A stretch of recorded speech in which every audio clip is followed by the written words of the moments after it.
Hello दोस्तों, मैं अनामिका सिंह स्वागत करती हूँ आप सबका आपके यूट्यूब चैनल नॉलेज कॉर्नर पे। फ्रेंड्स, जैसा कि आपके सामने ये Bihar GK GS Sachin sir की बुक है। इसके इंपॉर्टेंट क्वेश्चन हम लोग डिस्कस कर रहे हैं। अगर आपने इसके पहले की वीडियो देख ली है तो बहुत अच्छी बात है। अगर आप इस चैनल पे नए हैं तो फटाफट से चैनल को सब्सक्राइब कर लीजिए, वीडियो को लाइक करिए और सभी दोस्तों के साथ शेयर करिए। साथ ही हमारे इसी चैनल पर प्लेलिस्ट में जाइए और इस बुक के सारे क्वेश्चन फ्री ऑफ कॉस्ट देखिए और इसका PDF आपको बिना किसी पैसे के हमारे टेलीग्राम चैनल पर मिल जाएगा, तो आप उसे भी ज्वाइन करना ना भूलें। बढ़ते हैं अपने क्वेश्चन की तरफ।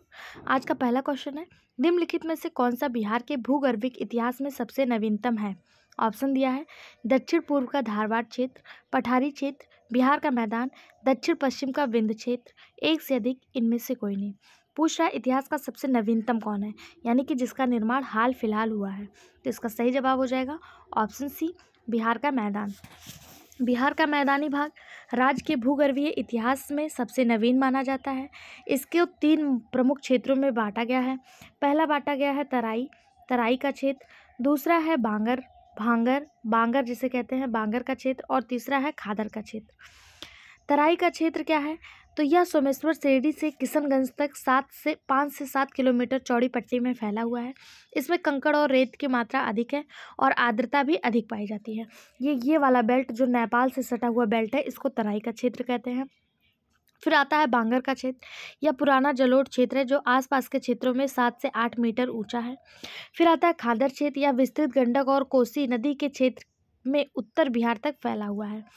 तो जो अगर आपसे पूछा जाए सिंचाई के पर्पज से खादर महत्वपूर्ण है कि बांगर, तो खादर जो है ये नदियों के आसपास बसा हुआ है और ये जो बांगर है ये जलोढ़ क्षेत्र है। तो ये बिल्कुल बेकार होता है, इसकी मिट्टी बेकार होती है। ये जो होता है ये अच्छी मिट्टी होती है खादर की। जिस तरह आपने भंगार जानते होंगे, भंगार की चीज़ें जो होती किसी काम की नहीं होती, उसी तरह बांगर मिट्टी जो होती है वो किसी काम की नहीं होती। खादर हमारे लिए इम्पॉर्टेंट है। ठीक, तो सबसे नवीनतम क्या है, बिहार का मैदान। बाकी दक्षिण पूर्व का धारवाड़ क्षेत्र, पठारी क्षेत्र और दक्षिण पश्चिम का विंध्य क्षेत्र ये काफ़ी पुरानी है। अगला क्वेश्चन, पुरानी जलोढ़ मिट्टी या बांगर बिहार के निम्न में से किस क्षेत्र में पाई जाती है। ऑप्शन दिया पटना और गया, पूर्णिया और पटना, दरभंगा और पूर्णिया, एक से अधिक, इनमें से कोई नहीं। इसका सही जवाब हो जाएगा ऑप्शन ए, पटना और गया। पुरानी जलोढ़ मिट्टी जिसे बांगर के नाम से जाना जाता है, यह बिहार के पटना, गया, रोहतास, औरंगाबाद, जहानाबाद, मुंगेर और भागलपुर क्षेत्रों में पाई जाती है। यह मिट्टी गहरे पीले और भूरे रंग की होती है तथा इसकी जल ग्रहण क्षमता अधिक होती है, जो इसे कृषक के लिए उपयुक्त बनाती है। तो एक बार हम लोग देख लेते हैं मैप के माध्यम से किन क्षेत्रों में पाई जाती है। ये मैप है और यहाँ पे आप जानते हैं कि गंगा नदी ठीक बीचों बीच से बिहार को 2 भागों में काटती है। गंगा नदी यहाँ से होते हुए जाती है क्योंकि वो पटना में जाती है। ठीक है, तो जो ये बांगर मृदा है यह पटना में तो पाया जाता है। पटना, गया कहाँ है, पटना, गया, रोहतास, पटना, गया, रोहतास, औरंगाबाद, पटना, गया, रोहतास, औरंगाबाद, जहानाबाद के साथ साथ मुंगेर और मुंगेर के साथ साथ भागलपुर जैसे क्षेत्रों में पाई जाती है। भागलपुर कहाँ है, ये देखिए यहाँ पे आपको पटना मिल गया, रोहतास मिल गया, यहाँ पे जहानाबाद, औरंगाबाद, गया और ये हो गया भागलपुर। इन सब क्षेत्रों में बांगर मृदा जो है वो पाई जाती है। ठीक, बात करें बिहार के मैप की तो यह ऊपर की तरफ को नॉर्थ कहते हैं। नॉर्थ में यह नेपाल से सीमा साझा करता है और नेपाल से बिहार के टोटल 7 जिले जो हैं वो सीमा साझा करते हैं। कौन कौन से, पश्चिमी चंपारण, पूर्वी चंपारण, सीतामढ़ी, मधुबनी, सुपौल, अररिया और किशनगंज। वही बात करें वेस्ट बंगाल की तो इससे 3 जिले सीमा साझा करते हैं। किशनगंज एक ऐसा जिला है जो नेपाल और वेस्ट बंगाल दोनों से सीमा साझा करता है। ठीक है, 3 जिले कौन कौन से हो गए, किशनगंज, पूर्णिया और कटिहार। इसी तरह से पर डे थोड़ा थोड़ा करके हम लोग मैप को भी बहुत अच्छे से याद कर लेंगे। का जो सही जवाब हो जाएगा वो हो जाएगा ऑप्शन ए, पटना और गया। ऑप्शन ए इसका सही जवाब हो जाएगा।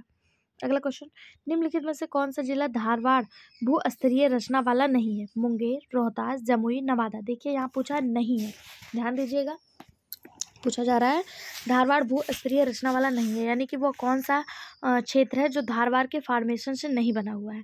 तो इसका सही जवाब हो जाएगा ऑप्शन बी, रोहतास जिला धारवाड़ भू स्तरीय संरचना वाला नहीं है। बिहार में भूगर्भीय दृष्टिकोण से प्री कैम्ब्रियन कल्प के चतुर्थ कल्प तक की चट्टानें पाई जाती हैं।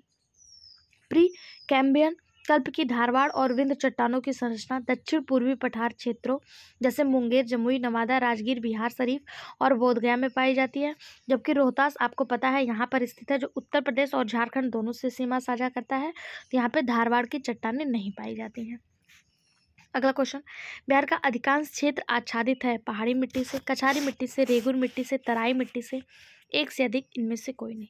इसका सही जवाब हो जाएगा ऑप्शन बी, कछारी मिट्टी से। बीपीएससी प्री 2018-19 में और साथ साथ ये और भी एग्जाम में आया हुआ क्वेश्चन है, इसलिए इसको स्टार मार्क करिएगा कि बिहार का अधिकांश क्षेत्र जो है वो एलुवियल सॉइल या जिसे कछारी मिट्टी कहते हैं, इसी को दोमट मिट्टी के नाम से भी जाना जाता है, इसी को जलोढ़ मिट्टी भी कहते हैं। इसी से सबसे ज़्यादा इसका जो क्षेत्र है वो है। अगर आपसे पूछ लिया जाए कछारी मिट्टी की जगह दोमट मिट्टी दे दे या फिर आपको जलोढ़ मिट्टी दे दे तो भी आपका यही सही जवाब हो जाएगा। आप अगर इस इंग्लिश में एलुवियल सॉइल दे देंगे तो याद रखेंगे, तो आपको एग्ज़ाम में हिंदी में कुछ भी दे दे लेकिन एग्ज़ाम में एलुवियल सॉइल ही देगा। तो एलुवियल सॉइल को ही जलोढ़ मिट्टी, दोमट मिट्टी या कछारी मिट्टी के नाम से जानते हैं और बिहार का अधिकांश क्षेत्र में यही पाई जाती है। यह मिट्टी गंगा और उसकी सहायक नदियों द्वारा लाई जाती है। यह मिट्टी बहुत ज़्यादा उपजाऊ होती है। ठीक है, अगला क्वेश्चन,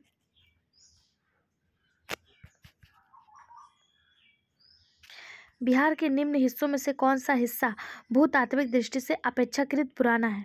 रोहतास का पठार, उत्तर पश्चिमी पहाड़ियाँ, खड़गपुर पहाड़ियाँ, उत्तर गंगा मैदान, एक से अधिक इनमें से कोई नहीं। पूछा जा रहा है कि इसमें से कौन सा सबसे पुराना है, तो इसका सही जवाब हो जाएगा ऑप्शन ए, रोहतास का पठार। रोहतास का पठार बिहार का एक प्राचीन और भूगर्भीय दृष्टि से महत्वपूर्ण भू आकृति प्रदेश है। यह दक्षिण पठार का हिस्सा है और कैमूर की पहाड़ियों का अवशिष्ट माना जाता है। रोहतास और कैमूर दोनों पास पास में, अगर यहाँ कैमूर है तो यहाँ पे आपको रोहतास जिला देखने को मिलता है। रोहतास जिला उत्तर प्रदेश और झारखंड दोनों से सीमा साझा करता है। इन्हीं कैमूर की पहाड़ियाँ जिसे भभुआ जिला कैमूर कहते हैं, यहाँ का एक्सटेंशन होता है तो रोहतास के पठार का निर्माण होता है और यह सबसे पुराना माना जाता है। ठीक है, मैप के माध्यम से एक बार देख लेते। ये बिहार का मैप है, यहाँ पे आपको रोहतास जिला दिख रहा है जो यहाँ किनारे की तरफ से थोड़ा उत्तर प्रदेश से सीमा बनाता है और नीचे झारखंड से सीमा बनाता है। इसी के जस्ट बगल कैमूर है और इसी कैमूर की पहाड़ियों का एक्सटेंशन रोहतास में हुआ है और यह सबसे पुराना माना जाता है। अब जैसे हम लोगों ने देखा नेपाल में से 7 जिले, वेस्ट बंगाल से 3 जिले, झारखंड और उत्तर प्रदेश से 8 जिले जो है वो बिहार सीमा साझा करता है। अगला क्वेश्चन, बिहार का सर्वाधिक जूट उत्पादक जिला कौन सा है? सिवान, गया, वैशाली, पूर्णिया, एक से अधिक इनमें से कोई नहीं। इसका सही जवाब हो जाएगा ऑप्शन डी, पूर्णिया। इसको इंपॉर्टेंट मार्क करिएगा। ऐसे क्वेश्चन हमें एग्जाम में देखने को मिलते हैं जहाँ पे सर्वाधिक की बात की जा रही हो या फर्स्ट की बात की जा रही हो। तो बिहार में पूर्णिया और कटिहार जिले जूट उत्पादन के प्रमुख केंद्र हैं। अगर पूर्णिया के साथ साथ यहाँ कटिहार दिया होता तो इसका जवाब more of one of the above हो जाता, क्योंकि पूर्णिया और कटिहार दोनों में ही जूट का उत्पादन होता है। जूट राज्य की दूसरी मुख्य व्यावसायिक फसलों में से एक है जिसका उपयोग अगर आप सभी को पता है तो अच्छी बात है, अगर नहीं पता तो मैं बता देती हूँ। जूट का उपयोग रस्सी बनाने, टाट की जो बोरी आती है उसको बनाने, कपड़ा बनाने, पैकेजिंग सामग्री बनाने और अन्य चीज़ों में किया जाता है। अगर बात करें जूट की, तो जूट जो है ये बिहार की अर्थव्यवस्था में एक महत्वपूर्ण स्थान रखता है और पूरे राज्य में चावल के बाद अगर कुछ उगाया जाता है तो यह जूट ही है। ठीक है, अगर पूछा जाए बिहार की मुख्य फसल कौन सी है तो चावल है और दूसरे नंबर पर कौन सी है? जूट है। ठीक, अगला क्वेश्चन, बिहार में बहने वाली 4 नदियों के विकास का उद्गम अमरकंटक से है। 4 नदियों में किसका, बिहार में बहने वाली 4 नदियों में किसका उद्गम अमरकंटक से है? कोयल, सोन, पुनपुन या कारो। अगर आपने मेरे इसके पहले के क्लासेस देखे होंगे तो इसका जवाब आप बहुत आसानी से दे पाएंगे, क्योंकि हम लोग बार बार पढ़े हैं कि सोन नदी जो है ये मध्य प्रदेश के अमरकंटक से निकलती है और बिहार में गंगा नदी से मिलती है। बिहार के पटना शहर में गंगा नदी से मिलती है, तो इसका सही जवाब ऑप्शन बी हो जाएगा। एक बार मैप में भी देख ले, ये बिहार की नदियों का मैप है। इसमें आप देख पा रहे हैं, बहुत अच्छे से आपको दिख रहा होगा, यहाँ पे सोन नदी जो है ये नीचे से आ रही है, यानी मध्य प्रदेश के अमरकंटक से आ रही है और ये पटना में गंगा नदी से मिल रही है। ठीक है, सोन नदी बिहार के गंगा नदी के दक्षिण नदियों में से एक है, दक्षिण की तरफ से सहायक नदियों में से एक है। ठीक है, इस नदी की रेत में सोने के कण पाए जाते हैं जिसकी वजह से स्वर्ण नदी भी इसे कहा जाता है। अगर पूछा जाए इसकी कुल लंबाई कितनी है तो 780 किलोमीटर इसकी टोटल लंबाई है। अगर आपसे पूछ लिया जाए स्वर्ण नदी के नाम से किसे जाना जाता है तो इसी सोन नदी को स्वर्ण नदी के नाम से जाना जाता है। अगला क्वेश्चन, नदी जो बिहार का शोक कहलाती है, गंगा, बागमती, कोसी या महानदी। तो हम लोगों ने देखा नेपाल की तरफ से निकलकर आने वाली नदियाँ, जिन्हें उत्तर की नदियाँ कहते हैं, इनमें से एक नदी है कोसी नदी। कोसी नदी जो गंगा में बिहार के कुर्सेला नामक जगह पर मिलती है। कोसी नदी का उद्गम नेपाल के हिमालय क्षेत्रों से होता है और यह बिहार में भीमनगर के रास्ते भारत में प्रवेश करती है। इसके बार बार आने की वजह से बिहार में व्यापक तबाही देखने को मिलता है। इसे बिहार का अभिशाप या बिहार के शोक के नाम से जाना जाता है। सारो आप बिहार कहा जाता है। अगर पूछा जाए कोसी नदी बिहार में कहाँ मिलती है, तो बिहार में एक जगह है कुर्सेला, वहीं पर आकर कोसी नदी गंगा नदी में मिल जाती है। कोसी नदी टोटल 7 नदियों के मिलन से बनी है और इसकी जो सबसे प्रमुख नदी है वो है अरुण नदी। अरुण के साथ साथ इंद्रावती, सप्तकोसी, दुग्धकोसी, इन सब 7 नदियों की धाराओं से मिलकर बनी है कोसी नदी और यह अपने मार्ग परिवर्तन के लिए बहुत ज़्यादा फेमस है। इसका सही जवाब हो जाएगा ऑप्शन सी, कोसी नदी। अगला क्वेश्चन, बिहार में कोसी परियोजना के निर्माण का श्रीगणेश कब हुआ, यानी कि कोसी परियोजना कब स्टार्ट हुआ? 1942, 1948, 1952 या 1954? इसका सही जवाब हो जाएगा ऑप्शन डी, 1954। कोसी परियोजना के निर्माण का उद्घाटन जो है वो 1954 में हुआ। यह परियोजना बिहार में बाढ़ नियंत्रण और सिंचाई के लिए एक महत्वपूर्ण कदम था। स्टेनोग्राफर 2006 में पूछा गया क्वेश्चन है। तो इस बुक में कोई भी ऐसा एग्जाम नहीं है जो बिहार में हुआ हो और उसके क्वेश्चन इस बुक में डिस्कस ना कर रहे हो। तो आप किसी भी एग्जाम की तैयारी कर रहे हो तो हमारे इस चैनल से जुड़ सकते हैं। अगर आप इस चैनल पर नए हैं तो फटाफट से चैनल को सब्सक्राइब कर लीजिए और अपने सभी दोस्तों के साथ शेयर कर दीजिए। अगला क्वेश्चन है, बिहार के किस क्षेत्र में बाढ़ का प्रकोप अधिक होता है? उत्तर बिहार, मध्य बिहार, दक्षिण बिहार या इनमें से कोई नहीं? बिहार में कोसी नदी से बाढ़ का प्रकोप सबसे ज़्यादा होता है। तो आपको यह जानना होगा कोसी नदी किधर से आती है। तो हमने अभी आपको बताया कि कोसी नदी जो है उत्तर की तरफ से आती है, तो यह उत्तर बिहार में ही तो प्रकोप फैलाएगी। तो ऑप्शन ए इसका सही जवाब हो जाएगा कि उत्तर बिहार बाढ़ से सबसे अधिक प्रभावित होता है। क्यों? क्योंकि यहाँ कोसी नदी के साथ साथ और भी नदियाँ, जैसे आपने सुना होगा गंडक नदी, जिस पर गंडक परियोजना बना हुआ है, बागमती नदी, बूढ़ी गंडक नदी, महानंदा जैसी नदियाँ प्रवाहित होती हैं और ये जो है इसमें से कोसी नदी जो है ये बाढ़ का प्रमुख केंद्र है। ठीक, अगला क्वेश्चन, गंगा का उत्तरी मैदान बिहार के कितने क्षेत्रफल पर विस्तृत है? 33,670 किलोमीटर वर्ग किलोमीटर, 56,980 वर्ग किलोमीटर, 12,670 वर्ग किलोमीटर, एक से अधिक, इनमें से कोई नहीं? इसका सही जवाब हो जाएगा ऑप्शन बी। गंगा का उत्तरी मैदान बिहार में 56,980 किलोमीटर वर्ग क्षेत्र में विस्तृत है। गंगा के उत्तरी मैदान या उत्तर भारत के विशाल मैदान का निर्माण मुख्यतः सिंधु, गंगा व ब्रह्मपुत्र नदी तथा इनकी सहायक नदियों द्वारा लाए गए अवसादों के निक्षेपण से होता है। ठीक, अगला क्वेश्चन, निम्नलिखित में से कौन से समूह की नदियां बिहार और उत्तर प्रदेश के बीच की सीमा रेखा बनाती हैं? कमला, सोन, बागम, बूढ़ी गंडक, कोसी और गंगा, कर्मनासा, गंडक और घाघरा, उत्तरी कोयल, अजय और पुनपुन। इसका जो सही जवाब हो जाएगा वो हो जाएगा ऑप्शन सी, कर्मनासा, गंडक और घाघरा। घाघरा नदी को ही उत्तर प्रदेश में सरयू नदी के नाम से जाना जाता है। वही सरयू नदी जो इसके किनारे अयोध्या बसी हुई है, जहाँ पर भगवान राम का जन्म हुआ, इसी को उत्तर प्रदेश में सरयू नदी और बिहार में इसी को घाघरा नदी के नाम से जाना जाता है। उत्तर प्रदेश और बिहार की सीमा इसके पश्चिम साइड में लगती है। पश्चिम साइड में बिहार अपने पश्चिम साइड में उत्तर प्रदेश से सीमा साझा करता है और टोटल 8 जिले ऐसे हैं जो उत्तर प्रदेश से सीमा साझा करते हैं। यहाँ पर उत्तर प्रदेश नेपाल से निकलकर आने वाली गंडक नदी और नेपाल से ही निकलकर आने वाली कर्मनासा और साथ साथ घाघरा नदी या उत्तर प्रदेश और बिहार के बीच प्राकृतिक सीमा रेखा बनाती हैं। ये नदियाँ न केवल भूगोल में विशेष महत्व रखती हैं बल्कि दोनों राज्यों के बीच जल संसाधनों और पर्यावरणीय संतुलन को भी बनाए रखती हैं। जैसा कि आप लोगों ने सुना होगा गंडक नदी पर ही एक बनी हुई है परियोजना, जिसे आप किस नाम से जानते हैं? गंडक नदी पर बनी हुई परियोजना का नाम क्या है? ये आप हमें जवाब दीजिएगा। कोई नहर परियोजना है जिसका लाभ जो है उत्तर प्रदेश और बिहार दोनों को ही मिलता है। इस परियोजना का नाम आपको कमेंट बॉक्स में बताना है। यह आपके लिए आज का होमवर्क क्वेश्चन है कि गंडक नदी पर कौन सी परियोजना बनी हुई है। अगला क्वेश्चन, बिहार के भौतिक विभागों में आप निम्नलिखित में से कौन सा सम्मिलित नहीं करेंगे? छोटा नागपुर, पठार, उत्तरी गंगा मैदान, दक्षिणी गंगा मैदान या पूर्वी गंगा मैदान? बिहार के भौतिक विभागों में आप किसको शामिल नहीं करेंगे? इसका सही जवाब हो जाएगा ऑप्शन डी, पूर्वी गंगा मैदान। पूर्वी गंगा मैदान को विशेष रूप से बिहार के भौतिक विभागों के अंतर्गत नहीं माना जाता। बिहार के दो प्रमुख प्राकृतिक विभाग हैं, गंगा का मैदान और छोटा नागपुर का मैदान। ठीक, गंगा का मैदान दो भागों में विभाजित किया गया, एक उत्तरी गंगा, एक दक्षिणी गंगा। तो उत्तरी गंगा और दक्षिणी गंगा ये गंगा के मैदान में शामिल हो गया, और छोटा नागपुर का पठार एक अलग विभाग ही है। पूर्वी गंगा का मैदान जैसे कोई भी विभाग, भौतिक विभाग बिहार में नहीं है। ठीक, अगला क्वेश्चन, बिहार में निम्नलिखित में से कौन से समूह की नदियां गंगा अथवा उसकी सहायक नदियों में उत्तर की ओर से आकर मिलती हैं? उत्तर की ओर से आकर मिलने वाली नदियों को आप कैसे जानेंगे? तो अभी आपने देखा था उत्तर की तरफ, ऊपर की तरफ उत्तर होता है, इधर की तरफ जो होता है वेस्ट होता है यानी पश्चिम होता है, इधर साउथ होता है, दक्षिण होता है, और इधर क्या होता है, ईस्ट यानी कि पूरब होता है। अब उत्तर से आने वाली नदियां पूछा है। घग्गर नदी को आपने अभी देखा कि ये वेस्ट की तरफ से आ रही हैं, तो पहला आपका गलत हो गया। कोसी नदी, महानंदा नदी और कर्मनाशा नदी, क्या ये आ रहा है? इसको एक बार हम लोग मैप से देख लेते हैं। मैप के माध्यम से चीज़ें बहुत अच्छे से समझ में आती हैं, और जो है मैप एक बार हमारे दिमाग में बैठ जाता है तो वो एग्जाम में क्वेश्चन गलत होने नहीं देता है। पहला ऑप्शन आपके सामने दिया था घग्गर नदी, कोसी नदी और पुनपुन नदी।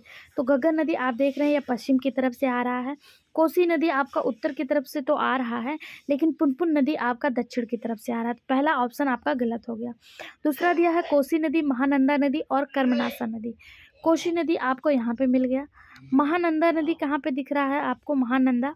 महानंदा और कर्मनाशा कहाँ पे दिख रहा है?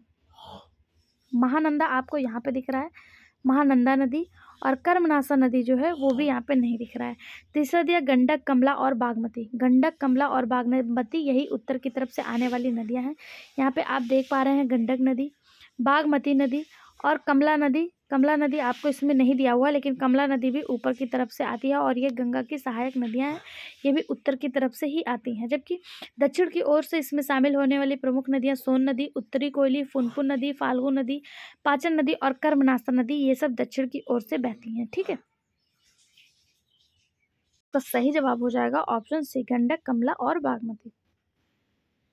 अगला क्वेश्चन, बिहार में बांगर मिट्टी मिलती है बोधगया, बोधगया पूर्वी चंपारण भागलपुर क्षेत्र में, पूर्णिया सहरसा दरभंगा मुजफ्फरपुर क्षेत्र में, गया नालंदा बोधगया सासाराम क्षेत्र में, पूर्वी चंपारण नालंदा गया सासाराम क्षेत्र में। इसका जो सही जवाब हो जाएगा वो हो जाएगा ऑप्शन ए, ऑप्शन ए, गया, बोधगया, पूर्वी चंपारण और भागलपुर क्षेत्र में बिहार में जो है बांगर मिट्टी मिलती है। यह तराई क्षेत्र के दक्षिण में पाई जाती है, और यह गंगा के दक्षिणी मैदान में इसका विस्तार हुआ है, जो रोहतास से लेकर पटना, मुंगेर, भागलपुर तक फैला हुआ है। इस मिट्टी का रंग काला, भूरा, पीला और हल्का पीला होता है। इसे क्षारीय और अम्लीय गुण संतुलित मात्रा में पाया जाता है, जिससे इसे कृषि के उपयुक्त पाया जाता है। ठीक, ऑप्शन ए इसका सही जवाब हो जाएगा। अगला क्वेश्चन, बिहार के विविध भौगोलिक पक्षों के संबंध में निम्नलिखित कथनों पर मनन कीजिए। पहला दिया है बिहार में कुल सिंचित भूमि में लगभग 37% नहरों द्वारा सिंचित होता है। दूसरा दिया है बिहार में उत्तरी गंगा मैदान 33.620 वर्ग किलोमीटर क्षेत्र में फैला हुआ है। किशनगंज और पश्चिमी चंपारण बिहार के सर्वोच्च वार्षिक वर्षा वाले स्थान हैं, और इसके साथ बिहार में राष्ट्रीय राजमार्गों की कुल लंबाई 2461 किलोमीटर है। आपको बताना इसमें से कौन सा सही होगा। तो इसका जो सही जवाब हो जाएगा वो इसमें से सभी ही सही हैं। क्यों? क्योंकि बिहार में कुल सिंचित भूमि का 37% जो है, पूरी भूमि का 37% नहरों द्वारा सिंचाई होती है। बिल्कुल सही बात है। बिहार के उत्तरी गंगा का मैदान 56,980 वर्ग किलोमीटर क्षेत्र में फैला हुआ है। ये भी बिल्कुल सही बात है। समय का जब आया हुआ ये क्वेश्चन था ना, तब ये बिल्कुल सही जवाब था। चारों के चारों ही सही थे 2003-04 में। लेकिन अगर नवीन आंकड़ों की बात करें तो बिहार में 31% जो है वो नहरों द्वारा सिंचाई होती है। कितने? 31% वर्तमान में। और अगर बात करें राष्ट्रीय राजमार्गों की कुल लंबाई, तो ये 2003-2004 में इतना था, लेकिन वर्तमान में कितना हो गया है? तो वर्तमान में इसकी जो राजमार्ग की जो लंबाई हो गई है वो हो गई है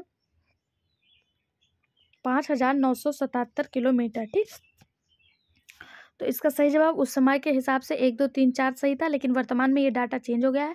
31% हिस्सा नहरों के माध्यम से सिंचित होता है, और राजमार्गों की जो लंबाई है वो 5,977 किलोमीटर है 2023 के अनुसार। ठीक,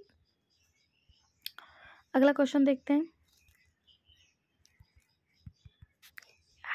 अगला क्वेश्चन है, किस राज्य के साथ बिहार की दामोदर घाटी परियोजना में साझेदारी है?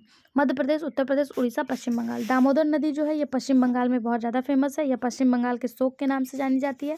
जिस तरह बिहार के शोक के नाम से कोसी नदी को जानते हैं, उसी तरह पश्चिम बंगाल के शोक के नाम से दामोदर नदी को जाना जाता है। दामोदर घाटी परियोजना स्वतंत्र भारत की पहली बहुउद्देशीय परियोजना है।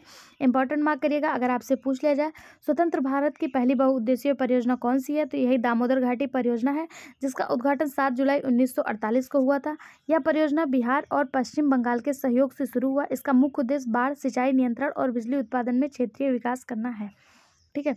अगला क्वेश्चन, किस राज्य के साथ बिहार की गंडक परियोजना काल में साझेदारी है? उत्तर प्रदेश, मध्य प्रदेश, पश्चिम बंगाल, उड़ीसा। गंडक परियोजना में किसके साथ साझेदारी होगी? तो अभी हमने बताया था ऑप्शन ए पे ही उत्तर प्रदेश दिया हुआ और यही सही जवाब हो जाएगा, क्योंकि गंडक परियोजना भारत की प्रमुख नदी घाटी परियोजनाओं में से एक है। इसकी शुरुआत 1959 में हुई। यह बिहार और उत्तर प्रदेश की संयुक्त परियोजना है। इसका लाभ नेपाल को भी मिलता है। इस परियोजना का मुख्य उद्देश्य वही होगा जो हर परियोजना का होता है, सिंचाई, बाढ़ नियंत्रण और जल विद्युत योजना। इस परियोजना का निर्माण 1966-67 में पूर्ण कर दिया गया। इस परियोजना में बिहार के भैसन लोटा नामक स्थान पर गंडक नदी के ऊपर 837.8 मीटर लंबे बैराज का निर्माण किया गया है। आपसे उस बैराज का नाम, उस पुल का नाम मैंने आपसे पूछा है, जिसका जवाब आपको कमेंट बॉक्स में बताना है। ठीक है। अगला क्वेश्चन, निम्नलिखित में से बिहार की कौन से जिलों में कुंड इलाके पश्चिम बंगाल में दिए गए थे? जमशेदपुर, भागलपुर, समस्तीपुर, पूर्णिया, मानभूम, राजगीर। इसका सही जवाब ऑप्शन सी पूर्णिया और मानभूम।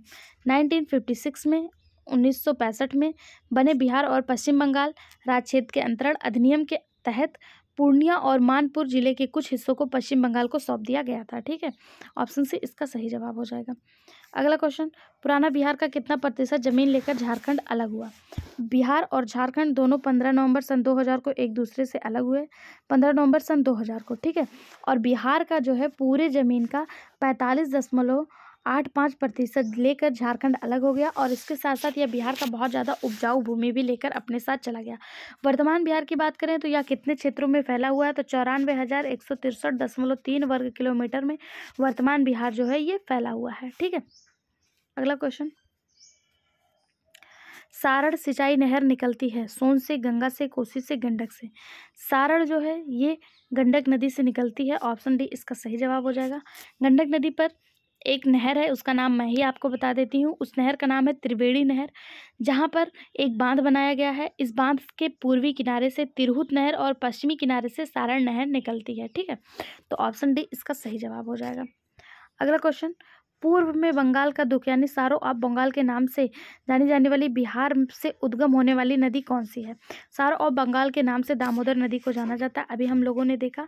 ऑप्शन डी इसका सही जवाब हो जाएगा। यह छोटा नागपुर पठार के टोरी नामक स्थान से निकलता है। कहाँ से? छोटा नागपुर के पठार पर एक जगह है टोरी, वहीं से दामोदर नदी निकलता है। इसे सारो ऑफ बंगाल के नाम से जाना जाता है। अगला क्वेश्चन, बिहार का तराई प्रदेश विस्तृत है छोटा नागपुर के ऊपरी पठार के समांतर, भारत नेपाल सीमा के समांतर, रोहतास पठार के पूर्वी पठार के समांतर, राजमहल पहाड़ियों की पश्चिमी सीमा के समांतर। इसका सही जवाब हो जाएगा ऑप्शन बी, छोटा नागपुर का पठार बिहार का।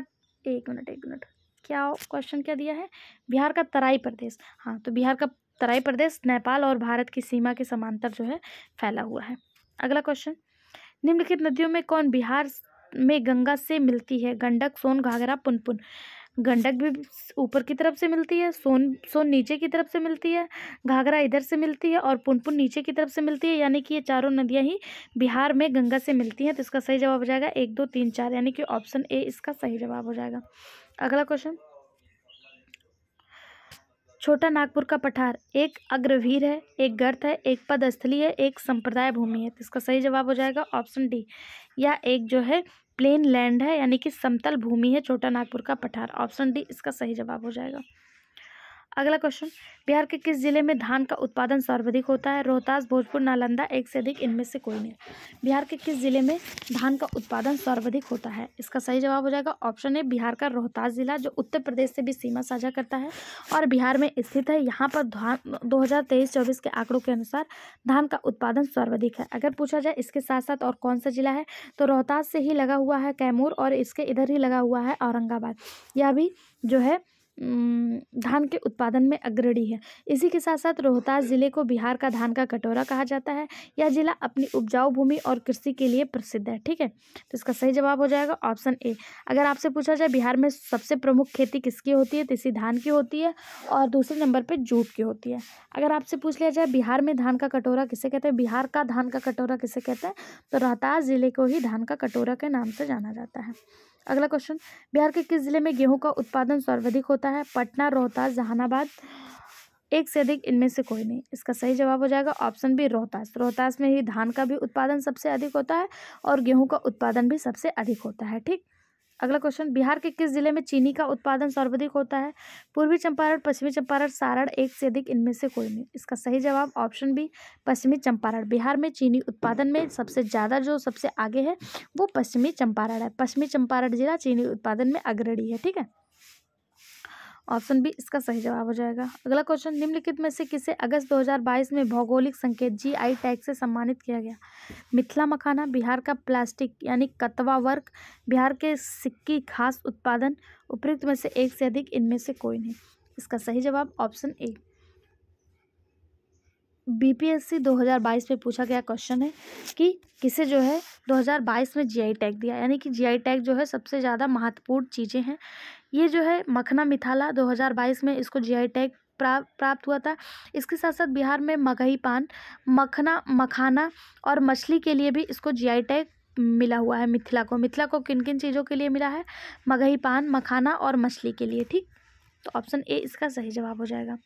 अगला क्वेश्चन, बिहार के किस जिले में मक्का का उत्पादन सर्वाधिक होता है, सारण, सिवान, मुजफ्फरपुर, एक से अधिक इनमें से कोई नहीं। इसका सही जवाब हो जाएगा ऑप्शन ई, इनमें से कोई नहीं। क्यों?